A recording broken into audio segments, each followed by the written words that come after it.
Matching.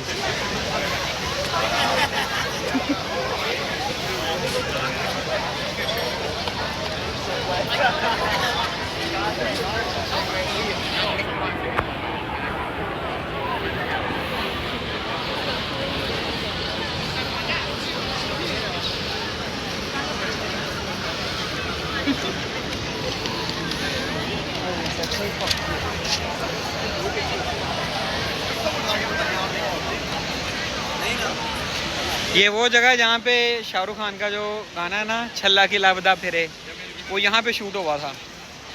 और ये Trafalgar square है बिल्कुल मेरे पीछे। आज यहाँ पे मैराथन रेस हुई है जिसकी वजह से इतना रश है, और वैसे भी वीकेंड है।